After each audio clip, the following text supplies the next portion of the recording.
안녕하세요. 뽀족스람 채널에 다시 오신 것을 환영합니다. Halo guys, selamat datang kembali di Pojok Seram. Hari ini gue akan menceritakan film dari Korea yang berjudul Busin Saba. Hayo kita mulai.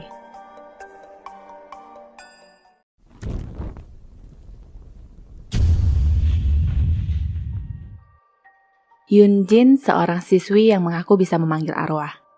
Dia menemukan angka 29 di sebuah gudang sekolahan dan berencana memanggil arwah bersama kedua temannya untuk membalaskan dendam kepada murid-murid yang selalu mengganggu mereka.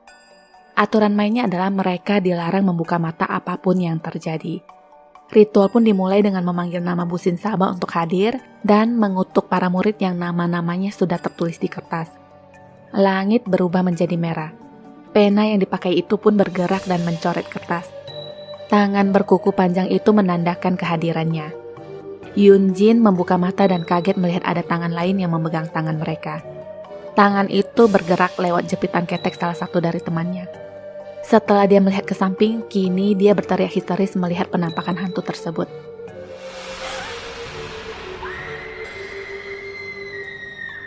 Nah, kapok.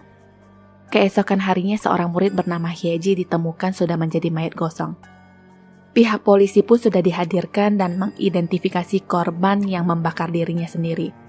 Di kelas, dua orang siswi yang juga temannya Yunjin kembali dibully karena dinilai senang mendengar kematian Hyeji, padahal mereka bahkan tidak mengungkapkan ataupun terlihat senang. Mereka diancam untuk tidak lagi berteman dengan Yunjin, murid pindahan dari Seoul. Tak berapa lama guru datang, begitu pula dengan Yunjin yang baru masuk ke kelas. Temannya berbisik kepadanya bahwa Hyeji mati di kelas, tepatnya di bangku nomor 29. Kepala sekolah menghimbau agar para guru lebih memperhatikan murid, terutama pada mereka yang lebih sensitif. Seorang guru kesenian baru yang dipanggil Bu Li masuk ke kelas untuk pertama kalinya dan mengabsen nama anak-anak. Saat nama urutan 29 yang bernama Kim In-suk disebut, semua siswi tampak sedikit resah dan berbisik. Guru mengulang memanggil namanya dan siswi itu menjawab hadir dengan pelan. Bu Li berkata berbicaralah lebih lantang karena dia tidak bisa mendengar dengan baik. Seketika semua siswi berteriak dan lari berhamburan, hanya menyisakan 3 orang di kelas. Yunjin berkata tidak ada nama Kim In-suk di kelas itu karena memang bangku nomor 29 itu selalu kosong. Setelah guru melihat kembali list namanya, ternyata memang urutan 29 itu kosong. Setelah itu tiba-tiba ada hantu perempuan yang mengintip dari belakang guru. Karena kekacauan itu, Bu Li akhirnya dipanggil ke ruang kepala sekolah dan diinterogasi dari mana dia tahu tentang nama Kim In-suk, sedangkan dia adalah guru baru di sekolahan tersebut. Bu Li berkata dia membacanya di buku absen, tapi tentu saja itu tidak bisa membuktikan perkataannya, di mana di buku itu tidak tertulis nama tersebut.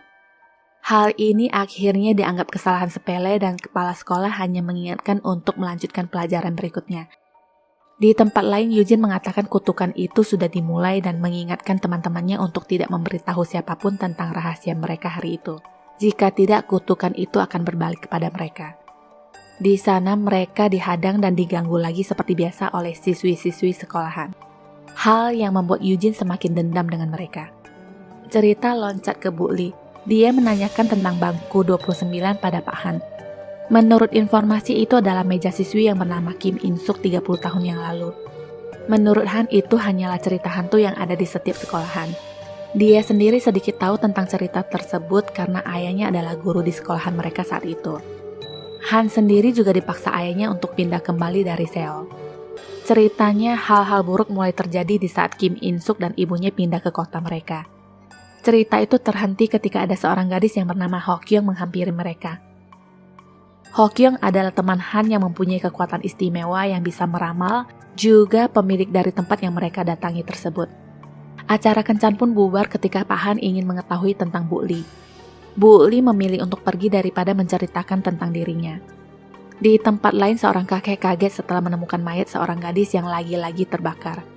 Dari hasil otopsi, gadis itu dinyatakan mengakhiri hidup persis seperti kasus pertama. Hal yang aneh di mana lagi-lagi siswi dari kelas yang sama dan mengakhiri hidup dengan cara yang sama pula. Komisaris sekolah meminta detektif Jung untuk terus menyelidiki kasus ini dan merahasiakannya dari pihak luar.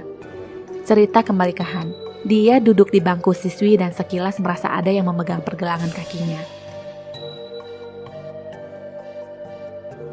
Seorang siswi datang dan akhirnya menceritakan pada gurunya bahwa mereka melakukan ritual dan mengutuk anak-anak di sana.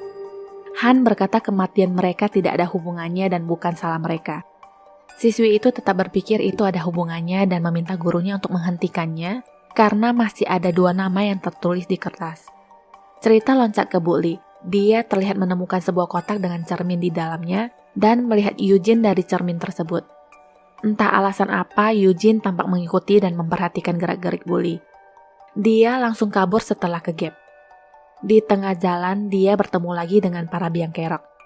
Seperti biasa, para gadis ini membulinya secara verbal dan pergi setelahnya.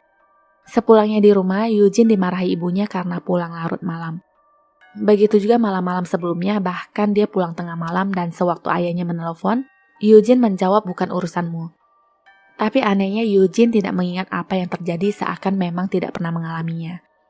Di kamar dia mencoba mengingat kembali apa yang terjadi tapi dia benar-benar lupa.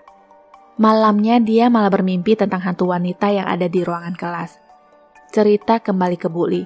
Dia membawa pulang kotak temuannya dan melihat isinya yang berupa pernak-pernik perempuan juga selembar foto. Besok paginya seseorang datang dan berkata sesuatu terjadi dengan Jae-eun. Semua orang heboh melihat aksi ingin membakar diri di sekolahan. Sebuah tangan terlihat keluar dari balik badannya dan membantu menyulut api. Hantu itu memperlihatkan sosoknya tapi cuma sedikit dan terjadilah kebakaran tersebut. Eugene yang berdiri di depannya itu juga terlihat aneh seakan dia kerasukan arwah lain dengan memperlihatkan bola mata yang berbeda.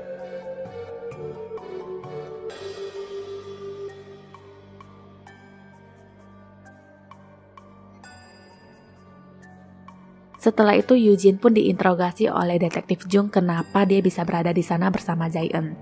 Eugene menjawab tidak tahu dan hanya merasakan ingin mengatakan sesuatu, setelah itu dia tidak mengingat apapun yang terjadi. Hal ini aneh di mana sebelumnya Eugene juga bertemu dengan Hyeji dan Il-ho sehari sebelum kematian mereka. Di saat Eugene terpojok, dia pun mengatakan tidak tahu dengan nada suara tinggi. Dia mengatakan itu bukan ulahnya tapi hantu Kim In-suk.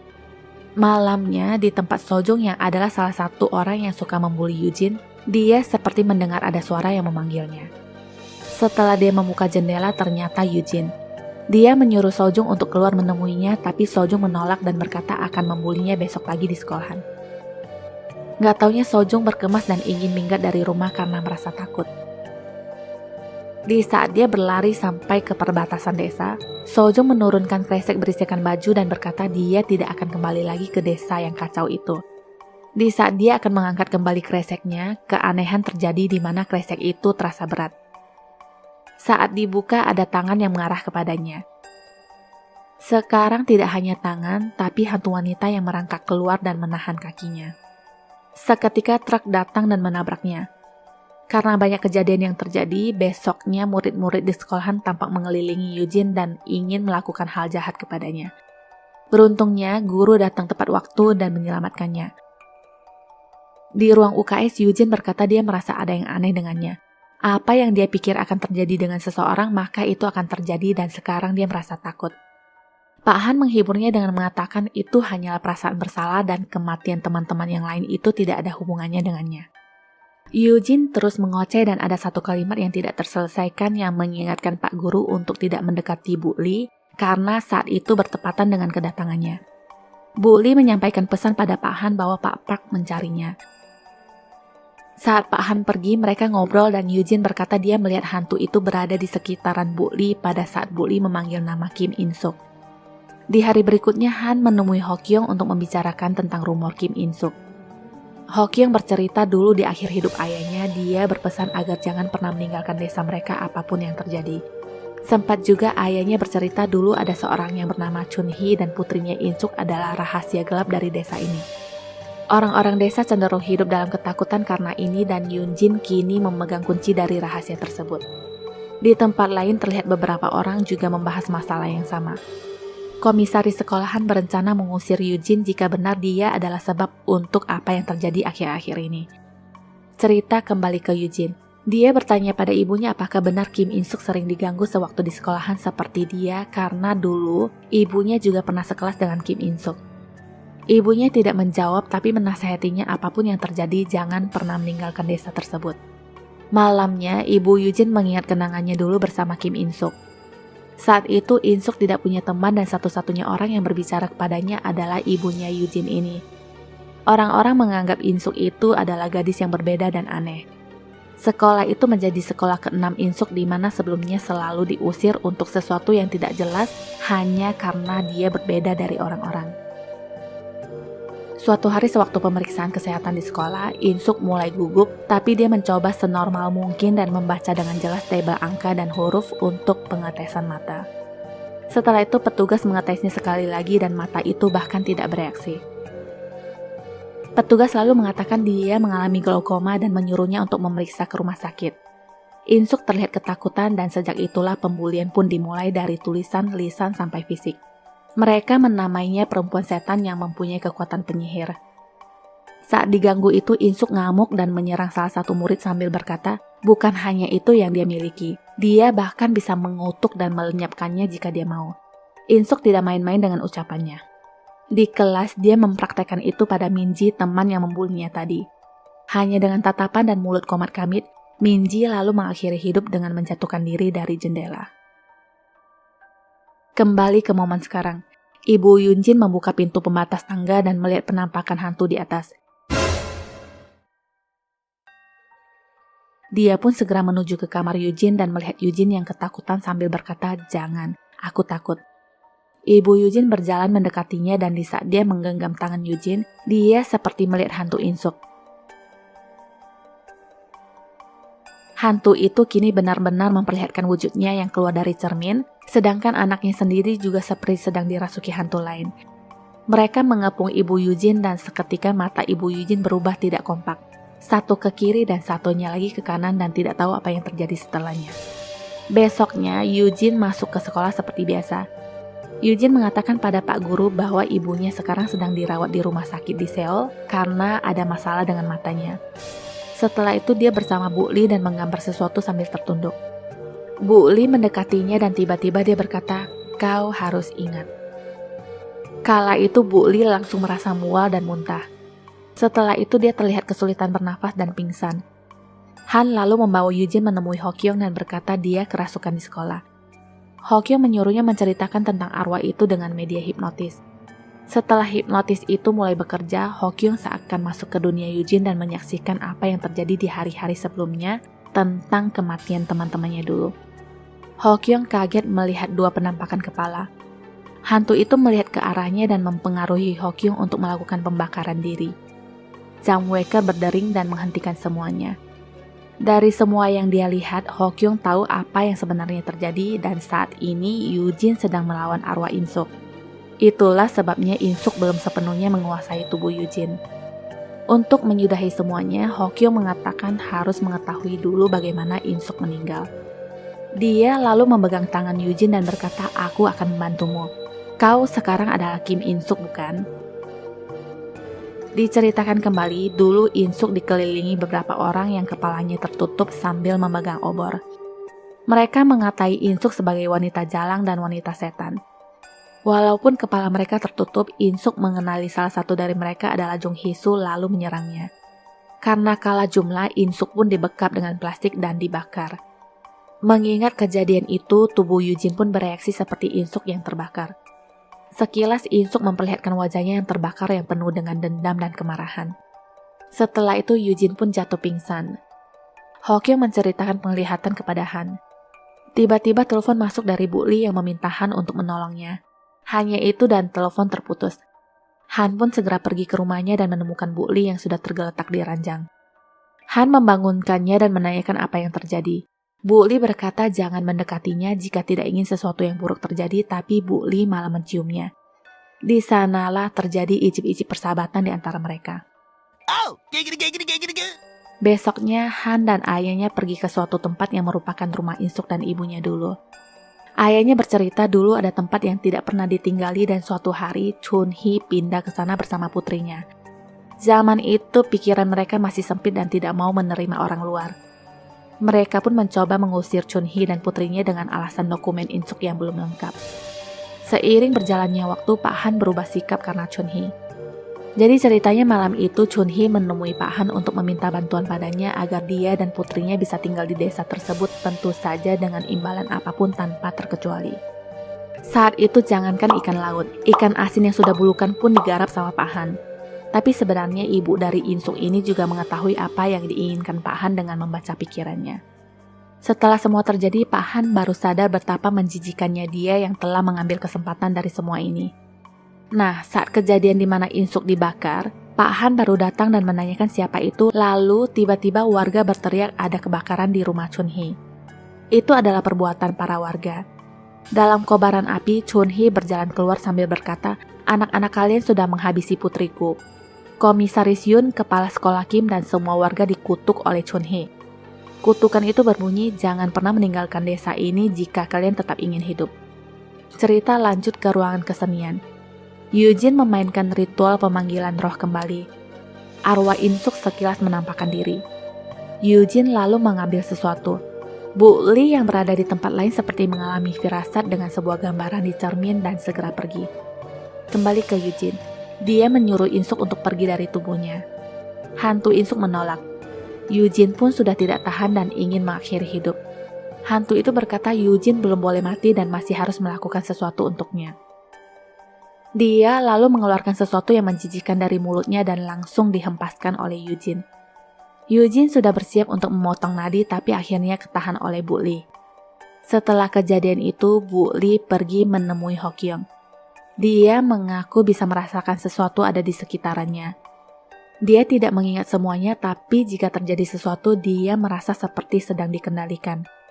Hokyong berkata jika ingin mencari tahu maka bisa menggunakan media hipnotis, tapi kemungkinan ada konsekuensi buruk. Bu Li setuju karena dia sudah merasa lelah dengan makhluk yang ada di tubuhnya. Hipnotis pun dimulai.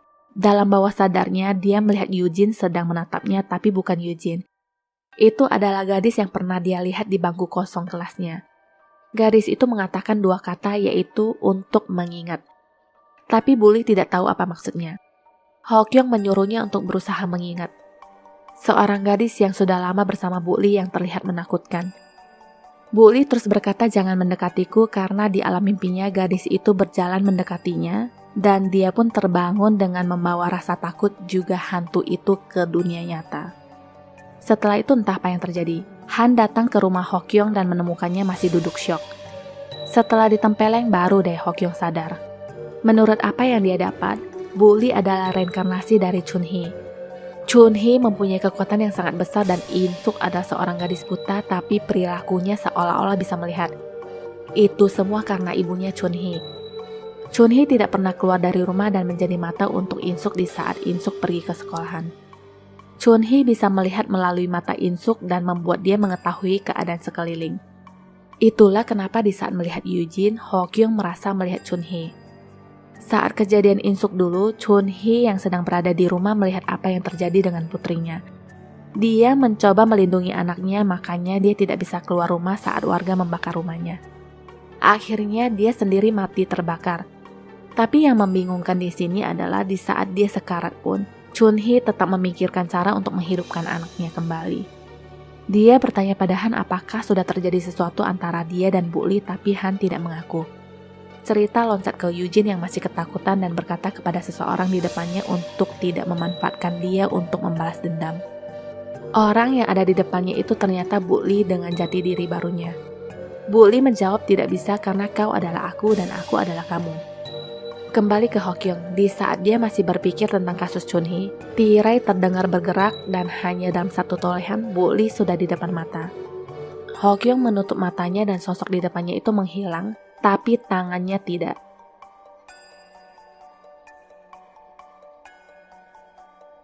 Sepasang tangan itu lalu mencekik Hokyong dari belakang sampai dia tidak sadarkan diri. Di hari berikutnya, Han datang ke kelas untuk mengabarkan situasi di desa sedang tidak baik dan dia akan segera memeriksanya. Han menitipkan Yujin pada Bu Li yang jauh lebih mengerikan daripada setan sungguhan menurut Yujin. Bu Li bertingkah aneh dengan berdandan bahkan menambahkan tai kebo di wajahnya sebagai pemanis. Dia mengatakan ini adalah hari istimewa. Daripada meladeni gurunya, Yujin lebih memilih untuk mengemas barang-barangnya. Dia ditahan oleh Bu Li dari belakang. Bu Li berkata tidak perlu takut dan akan segera menghidupkannya kembali sambil memegang perutnya. Eugene lalu sudah dirasuki oleh In-suk. Malamnya Ayahan masih berdebat dengan orang-orang soal mengungkap kebenaran tentang ibu dan anak 30 tahun yang lalu untuk menghilangkan kutukan. Tapi komisaris tidak sepaham dengannya dan ingin melakukan hal buruk terhadap Eugene. Dalam pertengkaran itu, lampu tiba-tiba padam dan bensin tumpah begitu saja. Eugene pun sudah berdiri di depan mereka. Dengan segera dia mematik api dan menjatuhkan ke lantai yang sudah penuh dengan bensin. Api menyambar mereka dengan cepat dan sekilas terlihat 3 ekspresi wajah. 2 di antaranya terlihat senang sedangkan Eugene terlihat menangis dan berteriak. Tempat itu terbakar dalam sekejap dan Han yang tiba di sana hanya bisa menyaksikan kobaran api yang besar. Hujan turun dan satu lagi komplotan yang nyangkut. Singkat cerita dia pun tewas di tangan Bu Li. Han segera berlari ke sekolahan dan ternyata masih ada satu biang kerok yang tersisa yaitu kepala sekolah. Hantu itu mengintip dari balik tembok. Merasa mendengar suara aneh, kepala sekolah pun memeriksa sekeliling tapi segera kembali ke markas setelah ketakutan melihat wajah Bu Li. Hantu itu sudah di belakangnya dan akhirnya kepala sekolah pun tewas di tangan hantu itu. Hal itu disaksikan oleh Han yang hanya berdiri syok di depan pintu. Hantu itu menatapnya tapi membiarkan dia hidup dan pergi begitu saja. Besoknya Han diinterogasi atas kematian kepala sekolah. Saat dia ditanya siapa pelaku yang melakukan pembunuhan, dia menjawab Chun Hee. Ini tentu jawaban yang tidak bisa diterima karena Chun Hee itu sudah mati 30 tahun yang lalu. Rekannya menghampiri dan mengatakan hasil pemeriksaan sidik jari membuktikan bahwa benar sidik jari itu adalah kepunyaan Chun Hee. Tahun berlalu dan Bu Li mempunyai seorang anak perempuan yang adalah reinkarnasi dari In-suk. Inilah yang dimaksud menghidupkan In-suk kembali. Tamat. Makna yang bisa diambil dari cerita ini adalah stop bullying dan hargai perbedaan. 시청해주셔서 감사합니다. 구독과 좋아요, 공유 잊지 마시고요. 다음 영상 알림을 위해 알람 설정도 부탁드립니다. Sampai jumpa!